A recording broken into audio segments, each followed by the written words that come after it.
नमस्कार सुमित जी, बहुत-बहुत स्वागत है आपका। नमस्कार अंजू जी, आपका बहुत धन्यवाद मुझे आपके शो पे आमंत्रित करने के लिए। सुमित जी, आज तो उन लोगों के लिए बहुत बड़ा दिन है जो दिल से चाहते थे, 2019 से चाहते थे कि देवेंद्र फडणवीस महाराष्ट्र के सीएम बने। आज कम से कम उनकी ये मनोकामना पूरी होती दिख रही है। नहीं, ये एक बहुत ही खुशी का पल है। 2019 में भी भाजपा के नेतृत्व में, देवेंद्र जी के नेतृत्व में, नरेंद्र मोदी जी के नेतृत्व में इलेक्शन लड़े गए थे और एक बहुत ही अच्छा रिजल्ट आया था, जिसमें भाजपा को 106 और शिवसेना को 56 सीट मिली थी। और उसके बाद में जिस तरह से देवेंद्र को सीएम बनाने के बदले एक पूरा गेम खेला गया, उद्धव ठाकरे ने खेला और इनके साथ गए। उसके बाद में भी 2022 में जब एकनाथ शिंदे गुवाहाटी जाके यहाँ से फिर भाजपा के साथ आए, तब भी सबको लगा था कि एकनाथ शिंदे नहीं, लेकिन देवेंद्र फडणवीस सीएम बनेंगे, लेकिन तब भी नहीं हुआ। तो आज वो खुशी अलग होती है जिन लोग समर्थक है कि भैया फाइनली देवेंद्र फडणवीस सीएम बन गए हैं। ये एक लंबी जर्नी है, loading Devendra 2.0 with a gap of 5 years. तो पर ये राह कितनी आसान रही, क्योंकि अब से थोड़ी देर पहले 3 बजे के आसपास जो प्रेस कॉन्फ्रेंस की थी एकनाथ शिंदे ने, उसमें उन्होंने बहुत सारे ऐलान किए। उन्होंने खुद को लाडला भाई बताया, ये कहा कि पीएम मोदी का फोन आया था, उनको कोई एतराज नहीं है, जो फैसला होगा उसे वो मानेंगे। तो ये बदलाव की वजह क्या रही है? क्योंकि 3 दिन से तो यही सुनने में आ रहा था कि वो एडमेंट थे कि उनको ही सीएम पद मिलना चाहिए। 3 दिन तो उन्होंने उद्धव ठाकरे वाली भाषा इनडायरेक्टली यूज की थी कि ये तो हमारे कारण सत्ता आई है, हमारी पहले से बात हो चुकी थी, मुझे ही सीएम बनाने के लिए बात हुई थी, मेरे ही नेतृत्व में चुनाव लड़े गए थे।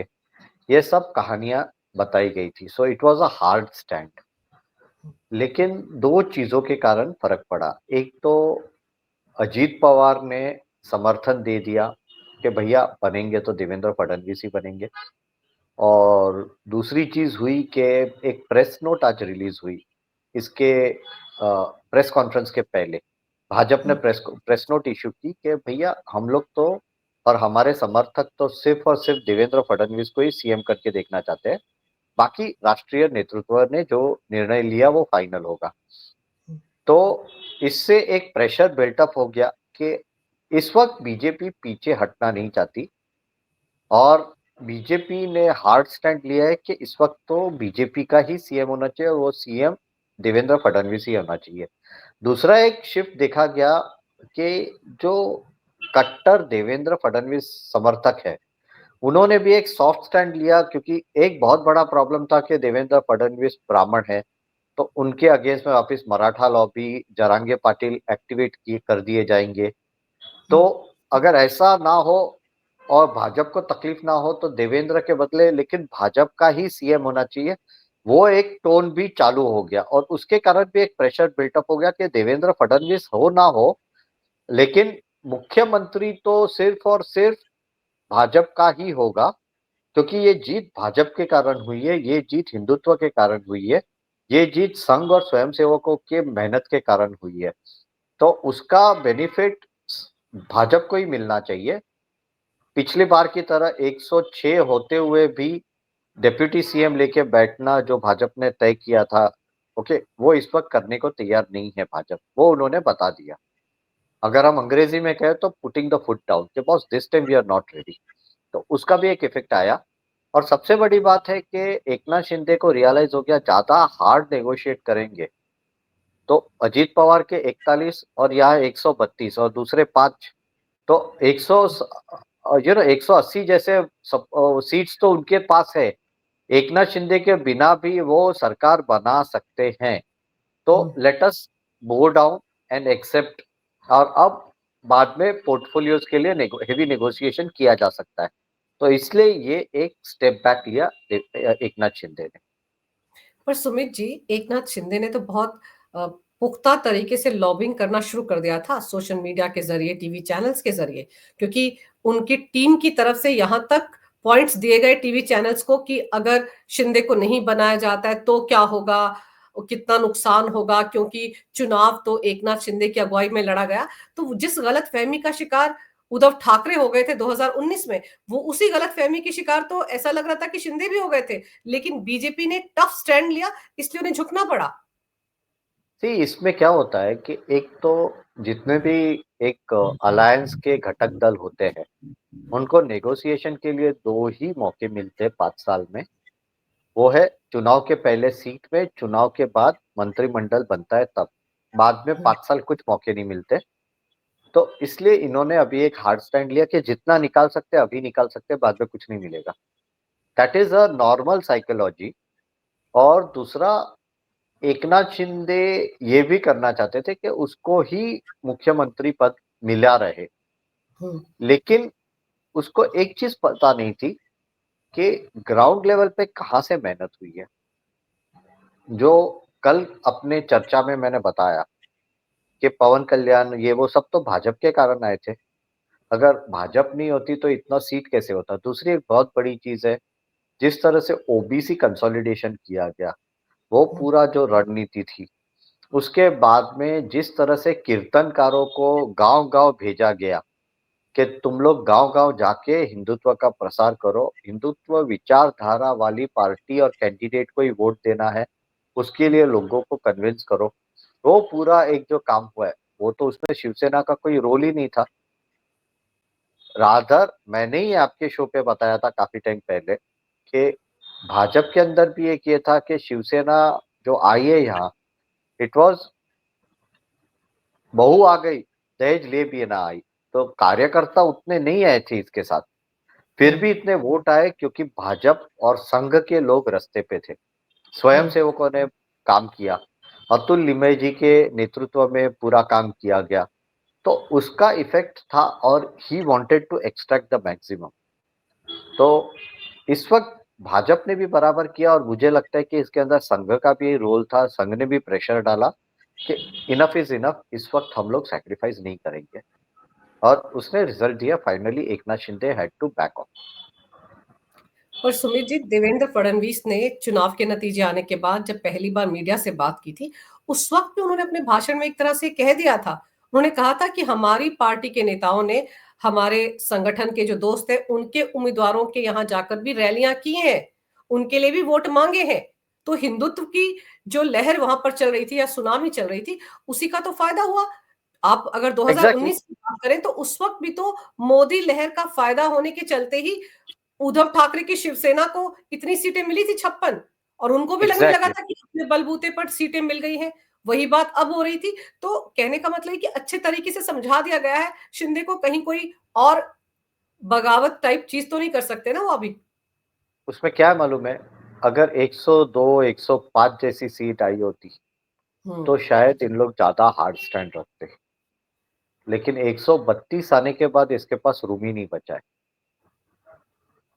सबसे बड़ी चीज है 132। और दूसरा, अजीत पवार को साथ में रखना, ये एक बहुत ही स्ट्रेटेजिक डिसीजन रहा है। लोगों ने बहुत गालियां दी भाजपा को कि जिसको आपने करप्ट कहा उसको ही आज आप साथ में रखते हो। लेकिन आज ये अजीत पवार को साथ में रखने का फायदा हुआ कि एकनाथ शिंदे को क्लियर सिग्नल चला गया कि भैया अगर आप नहीं हो तो ठीक है, हम अजीत पवार के साथ सरकार बना सकते हैं। तो उसको भी पता चल गया आखिर 5 साल अपोजिशन में कोई भी पॉलिटिशियन बैठना नहीं चाहता। और शिवसेना के पॉलिटिशियन तो गलती से नहीं बैठना चाहते। तो पर he has ji, compromised because he does not want to be in the opposition. अब आपको क्या लग रहा है, क्या एकनाथ शिंदे डिप्टी सीएम बनने को तैयार हो जाएंगे? सी अभी जो सुनने में आ रहा है मेरे सूत्रों के पास से, जिस तरह के स्टेटमेंट्स निकल रहे हैं कि देर इज अ प्रपोजल के एकनाथ शिंदे के बदले श्रीकांत शिंदे को डेप्यूटी सीएम बनाया जाए। यानी कहीं एकनाथ शिंदे का एक ईगो बीच में आ रहा है कि मैं डेप्यूटी बनूंगा नहीं, अब मैं सीएम बन गया, अब मैं नीचे नहीं रहूंगा। और मुझे नहीं लगता कि महा महायुति वाले ये एक्सेप्ट करेंगे।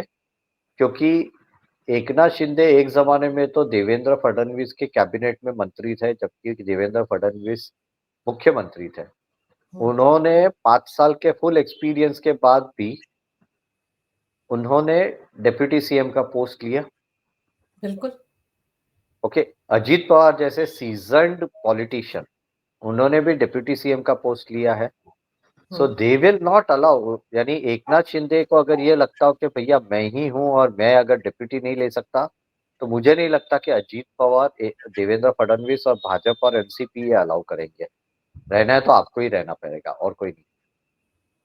तो उनकी पार्टी के जो बहुत सारे और नेता हैं, जैसे दीपक केसरकर हैं, शंभूराज देसाई हैं, इनके नाम भी, उदय सामंत है, इनके नाम भी कहीं ना कहीं चल रहे थे कि डिप्टी सीएम ये भी बन सकते हैं। तो अगर एकनाथ शिंदे का बेटा नहीं बनता, ये एक्सेप्टेबल नहीं होता है बीजेपी और अजीत एनसीपी को, तो आपको लगता है कोई और पार्टी के नेता जिनके नाम मैंने बताया, इनमें से कोई बन सकता है डिप्टी सीएम, अगर शिंदे नहीं बनना चाहते तो? वो अब देखने वाली बात है, क्योंकि इसमें से कोई अगर सीनियर बंदा है तो उसका एक्सेप्टेबिलिटी कितना है, और उसके बाद में सी शिंदे क्यों उसके बेटे को बनाना चाहते हैं, जिससे कि मुख्यमंत्री या उप मुख्यमंत्री का जो पोर्टफोलियो है घर के अंदर रहे और खुद हम्म, का भी ईगो संभाला जाए। वो बाहर नहीं देंगे, मेरा जितना समझना है वो बाहर नहीं देंगे। ही विल एक्सेप्ट इट, या तो फिर worst comes to worst he will prefer to become a Bal Thackeray. अच्छा। वैसा हो सकता है, लेकिन लेकिन सुमित जी, अगर मान लीजिए कि डिप्टी सीएम चलिए बन जाता उनका बेटा, लेकिन खबर तो ये भी आ रही है कि वो ये भी चाह रहे हैं कि गृह मंत्रालय उनको मिल जाए, वित्त मंत्रालय भी शिवसेना को मिल जाए। ये संभव हो पाएगा? क्योंकि वित्त मंत्रालय तो आपको याद होगा, जब एनसीपी से अजीत पवार आए थे इनके साथ महायुति में, तो उस वक्त तो वित्त विभाग देवेंद्र फडणवीस के पास था, उनसे लेकर वो विभाग उनको दिया गया था। तो अभी तो लग रहा है और हार्ड बार्गेनिंग होगी। बार्गेनिंग तो होगी। इसी अगर एकनाथ शिंदे कॉम्प्रोमाइज कर रहे हैं और आ, मुख्यमंत्री पद जाने दे रहे हैं, हम्म, तो वो पोर्टफोलियो तो तगड़े वाले मांगेंगे ही, वो तो सब करने वाले। अजीत पवार ने भी तब फाइनेंस मिनिस्ट्री ले ली थी, हम्म, भाजपा को देनी ही पड़ी थी। तो ऐसा तो नहीं है कि एनीथिंग इज कोशर। अब फाइनेंस मिनिस्ट्री अजीत पवार के पास से निकाल के एकनाथ शिंदे को देना तो पॉसिबल नहीं है। तो अब जो बड़े पोर्टफोलियोज है, जैसे home ministry, finance ministry, PWD, hmm, agriculture, फिर पावर, रेवेन्यू, इंडस्ट्रीज, ये जो बड़े वाले मिनिस्ट्रीज है, उसमें किस तरह के नेगोशिएशन करके कौन सी मिनिस्ट्रीज कैसे दी जाएगी, that is going to be a very big challenge for all the parties, क्योंकि सबको खुद के लोगों को संभालना है और बीजेपी को उसके ऊपर गवर्नेंस भी संभालना है, परफॉर्मेंस भी संभालना है। यानी सबको खुश रखने के बाद सबको डिलीवर भी होना चाहिए, वो भी देखना पड़ेगा। तो it is going to be a very difficult monkey balancing. पर एक चीज और है ना, कि आप ये देखिए कि अपनी रैलियों में अमित शाह ने बार बार ये कहा था कि बीजेपी के नेताओं ने बहुत सेक्रीफाइस किया है शिंदे को सीएम बनाने के लिए। अगर आप पिछले मंत्रिमंडल की बात करें, तो उसमें तो मंत्री पद भी दोनों को बराबर बराबर मिले थे, जबकि कहाँ 40-41 विधायक और कहाँ 106 विधायक। तो बराबर है आपकी बात। सबसे ज्यादा अकोमोडेट तो शिंदे के गुट को किया गया था। एग्जैक्टली, रादर क्या हो जाता है मालूम है, इस तरह का कॉम्प्रोमाइज होता है ना, हम्म, तो शिंदे और वैसे पॉलिटिशियंस को लगता है कि अब मैं ही बड़ा हो गया हूँ, जो एक जमाने में उद्धव को लगा था। हम्म, तो फिर उन लोग बहुत ज्यादा हार्ड बार्गेनिंग करते हैं। और दूसरा problem, see they know the weakness of BJP. अगर बीजेपी उनको एकदम दबा देती है तो बीजेपी और बदनाम होती है, क्योंकि कोलिएशन में पार्टनर्स के साथ धोखेबाजी की, ये वो ऐसे भी इल्जाम आ जाते हैं। दूसरा है कि बीजेपी को ये भी संभालना है कि यहाँ से उद्धव वापस खड़ा ना हो जाए, अपोजिशन ज्यादा स्ट्रांग ना हो, क्योंकि हम्म, अगर एकनाथ शिंदे को टैक्टफुली हैंडल नहीं किया, उसने छोड़ दिया, तो उद्धव के पास तो वो जा नहीं सकता, लेकिन यूनाइटेड अपोजिशन में वो बैठेगा कहीं ना कहीं। तो it is going to be a problem. और उसके पास आज जितने सीट्स है, वो अपोजिशन लीडर तो बन ही सकेगा। तो बीजेपी को और उसका इम्प्लीकेशन जो दूसरे स्टेट्स में जहां वो अलायंस में है, वहां भी आ जाएगा कि भैया हमें धोखा दे देंगे कल तो क्या होगा। ये हम्म, सब जो कोलिएशन धर्मा के कंपल्शन आ जाते हैं, पब्लिक परसेप्शन आ जाती है, जो मीडिया नरेटिव बिल्ट हो जाएगा, क्योंकि वाजपेयी जी के टाइम में तो कॉम्प्रोमाइजेस बहुत किए थे भाजपा ने सबको हम्म, संभालने के लिए। ममता बनर्जी को भी संभाला था वाजपेयी जी ने। तो हम्म, वो एक प्रेशर आ जाता है, एक बताने के लिए अपोजिशन के पास मिलता है कि देखो इन लोग किस तरह से अपने अलायंस पार्टनर्स को मैनेज करते हैं। तो वो सब भी संभाल के काम करना पड़ता है भाजपा को। तो इनको भी पता है कि ये नरेटिव बनाया जा सकता है, इस तरह से प्रेशर पॉइंट्स क्रिएट किए जा सकते हैं। तो they are obviously going to use that for their benefit. वो सारे पॉइंट्स तो वो यूज कर ही रहे थे ना, सोशल मीडिया के जरिए ये बताने की कोशिश हो रही थी कि अगर नहीं बनाया गया एक नाथ शिंदे को सीएम तो क्या क्या नुकसान हो जाएंगे। क्योंकि अभी तो बहुत सारे म्यूनिसिपैलिटी के इलेक्शन भी होने हैं, बीएमसी का भी होना है, ठाणे का भी होना है। तो वो भी तो कहीं ना कहीं पर्दे के पीछे रहकर एक नाथ शिंदे की टीम इस तरह की खबरें मीडिया में प्लांट तो करवा ही रही थी कि अगर एक ये नाथ भी हो शिंदे रहा नहीं था। बनेगी क्या, उनकी पार्टी के लोगों ने तो ट्विटर पर यानी कि एक्स पर ही लिखना शुरू कर दिया था, एक नाथ है तो सब सेफ है। सी बहुत कुछ हुआ था।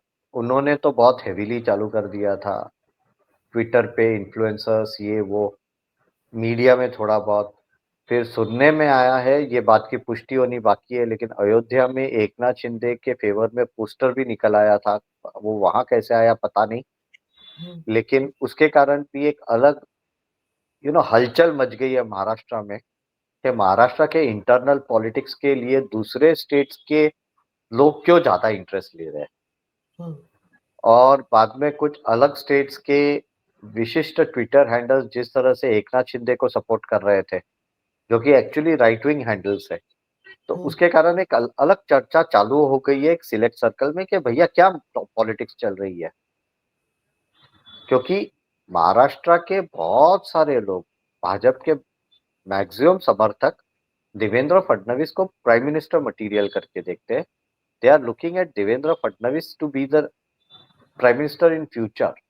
तो they will also not want to compromise के भैया हम इस तरह से देवेंद्र जी का कॉम्प्रोमाइज होते हुए देखें। तो ये पूरा एक अलग पॉलिटिक्स बन गया, और Eknath Shinde road on that. वो he was hmm. Riding very efficiently उसमें। यहाँ भाजपा ने जब एकदम स्ट्रांग डिसीजन लिया, और मुझे लगता है इसमें भाजपा के अलावा या भाजपा से ज्यादा संघ का भी रोल है, कि संघ ने भी एक बार बोल दिया होगा कि हमें तो देवेंद्र फडणवीस ही चाहिए। और उसके बाद में एक जो हार्ड स्टैंड लेना बाकी रहा था वो भी ले लिया गया। लेकिन अब आपको क्या लग रहा है कि जो मंत्रिमंडल का शक्ल होगी, सीटों का जो कैबिनेट मिनिस्टर्स का या मंत्रालयों का बंटवारा होगा, उसमें सबको बराबर का शेयर मिलेगा या इस बार 132 है बीजेपी के विधायक, इस बात का खास ध्यान रखा जाएगा? सी मुझे लगता है कुछ मंत्रालय तो भाजपा देगी ही नहीं, लेकिन जैसे 132 गृह मंत्रालय, में। गृह मंत्रालय चाहते हैं ना शिंदे। नहीं नहीं, वो तो मिलेगा ही नहीं। मैं आपको बोलता हूँ, गृह मंत्रालय भाजपा कोई भी कंडीशन में देंगे ही नहीं। वो रहेगा तो सिर्फ देवेंद्र फडणवीस के पास ही रहेगा। देवेंद्र फडणवीस मुख्यमंत्री और साथ में गृह मंत्री रहेंगे, उसमें हम्म, कोई शक नहीं है। हाँ, यूडीसी आज जो बहुत ही महत्वपूर्ण मंत्रालय है, जैसे फाइनेंस, तो फाइनेंस अब अजीत दादा के पास ही जाएगा। रेवेन्यू एक है, यूडी एक है, फिर पीडब्ल्यूडी एक है। तो पीडब्ल्यूडी अब फाइनेंस को छोड़ दीजिए, यूडी छोड़ दीजिए, क्योंकि यूडी एकनाथ शिंदे के पास ही था। अब दूसरे मंत्रालय किस तरह से बंटते उसके ऊपर पूरा निर्धार, और इसके लिए हेवी नेगोशिएशन होगा, क्योंकि अब सब लोग ज्यादा मांगेंगे। किस तरह से देना है वो अब बहुत ही हेवी और डिफिकल्ट नेगोशिएशन होगा। लेकिन गृह मंत्रालय जाने वाला नहीं, उतना तो फॉर श्योर है। और मुझे क्या लग रहा है कि अजीत पवार को भी कॉन्फिडेंस दिलाया गया होगा कि फाइनेंस आपके पास ही रहेगा। तो इसलिए उन्होंने भी सपोर्ट किया होगा कि हम देवेंद्र फडणवीस के समर्थन में हैं। तो उसका इनडायरेक्ट मीनिंग ये होता है कि फाइनेंस और होम दो तो आउट ऑफ नेगोशिएशन है। जब अभी जो प्रेस कॉन्फ्रेंस हुई थी उसमें शिंदे ने खुद को लाडला भाई कहा था, और खबरें ये भी थी कि आज दिन में कभी भी लाडली बहनों को भी सड़क पर उतारने का प्रोग्राम था। जैसे आपको याद होगा, वर्षा जो उनका सरकारी आवास है उसके बाहर भी कहा जा रहा था शिव सैनिकों को इकट्ठा करने का प्रोग्राम था। हालांकि खबरें अब ये भी आ रही हैं कि वो वर्षा खाली करके पुणे ठाणे चले गए हैं अपने घर रहने के लिए। तो वो क्या शिफ्ट हो लग गया रहा है है? थाने। सी अगर वो करना चाहे तो वो कर सकते, उसके अंदर कोई हर्ज नहीं है। हम्म। लेकिन उनको ये भी पता है थाना में उनके कॉन्स्टिट्यूएंसी में कितने स्वयंसेवकों ने कैंपेनिंग किया है, कितने संघ के विचारधारा से प्रेरित इंस्टीट्यूशंस के कार्यकर्ताओं ने कैंपेनिंग किया है। अगर वो लोग सब रास्ते पे आ गए तो शिवसेना से 150-200 गुना ज्यादा पब्लिक होगी। वो तो एकनाथ शिंदे को भी पता है। एकनाथ शिंदे हम्म। पॉलिटिक्स में नए नहीं है।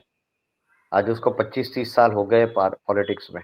उनको तो संघ की शक्ति भी पता है, संघ की भक्ति भी पता है। शो ऑफ स्ट्रेंथ इमेच्योर लोग करते हैं। मैच्योर लोग शो ऑफ स्ट्रेंथ इस तरह से नहीं करते रास्ते पे उतार।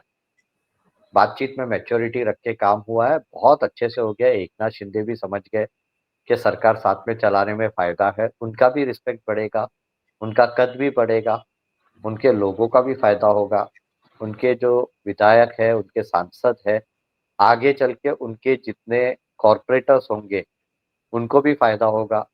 तो वो सब सोच के उन्होंने एक डायनेमिक और अच्छा स्टैंड लिया है, विच इज वेरी गुड। पर इनिशियली ये जो जो होता है हो गया। पर सुमित जी, जो इन्होंने प्रेस कॉन्फ्रेंस की उसमें ये कहा कि पीएम मोदी का फोन आया था, अमित शाह जी से बात हुई, फिर मैं रोने वाला नहीं हूँ, इन सब बातों का क्या मतलब है? वो प्रेस कॉन्फ्रेंस करना क्या जरूरी था नहीं, जरूरी शिंदे भी के? था बिकॉज उनको उसको खुद के भी जो भी समर्थक है हम्म। उनके जो।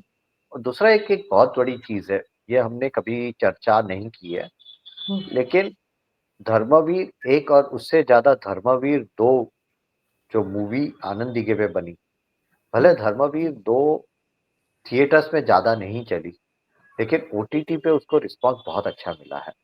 उससे एक शिंदे का इमेज बॉल्स्टर हुआ है, और उद्धव के को थोड़ा बहुत नुकसान उसके कारण भी हुआ है। उससे अब एकनाथ शिंदे को भी एक फॉलोअर बेस मिल गया है। अब इससे उसको संभालना भी उसके लिए जरूरी हो जाता है।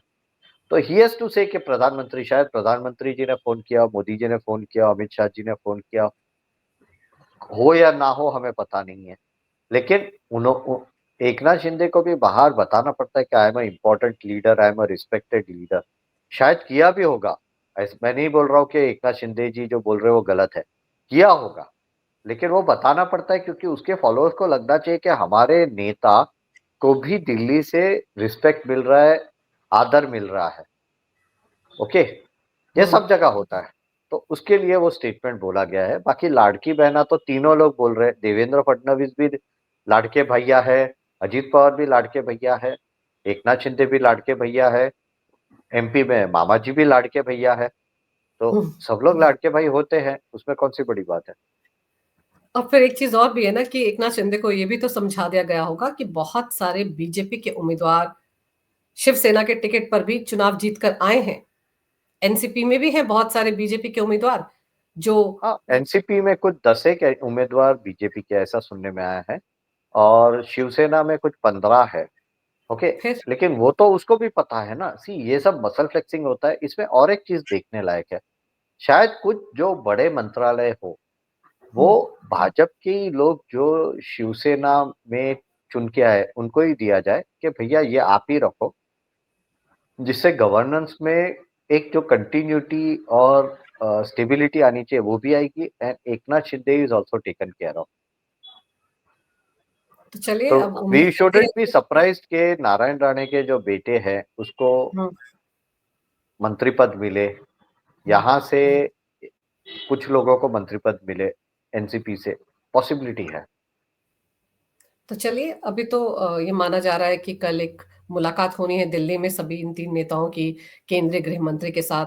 उसमें पूरा रूपरेखा तैयार की जाएगी कि कैबिनेट कैसा रहेगा, शपथ ग्रहण किस दिन होगा। तो अभी तो बहुत सारी चीजों पर शपथ बातचीत ग्रहण के होनी है। लिए 2 तारीख का दिन अब नक्की हो गया है।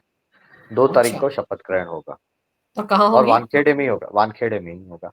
मुझे क्या लग रहा है, इतना बड़ा शो है, वानखेड़े में कर रहे हैं, कार्यक्रम इतना बड़ा है, तो सभी मंत्रियों का उसके पहले निर्णय ले लिया जाएगा, और सबका एक साथ शपथ ग्रहण वहां एक के बाद एक होगा। और तो अभी चलिए लेकिन। अश्विनी, सुनने में आ रहा है कि अश्विनी वैष्णव जी मुंबई आएंगे, और हम्म। सब कोऑर्डिनेशन और वो सब के लिए अश्विनी वैष्णव जी और एक भाजपा के केंद्रीय नेता मुंबई में होंगे, ये सब कोऑर्डिनेट करने के लिए और हैंडल करने के लिए। तो चलिए उम्मीद करते हैं कि मंत्रियों के पदों का जो बँटवारा है वो भी मंत्रालयों का बँटवारा है वो भी ठीक तरीके से हो जाएगा। लेकिन अभी तो सबकी नज़रें कल 3 बजे जो बैठक होनी है, इन 3 नेताओं की केंद्रीय गृह मंत्री के साथ उस पर लगी हुई हैं। आपने इस पूरे मामले पर विस्तार से जानकारी मेरे दर्शकों को दी, मेरे लिए समय निकाला। इसके लिए सुमित जी आपका बहुत-बहुत धन्यवाद। नमस्कार, भारत माता की जय हो, वंदे मातरम और जय श्री राम। जय श्री राम। आपको भी धन्यवाद, आपके दर्शकों को भी धन्यवाद।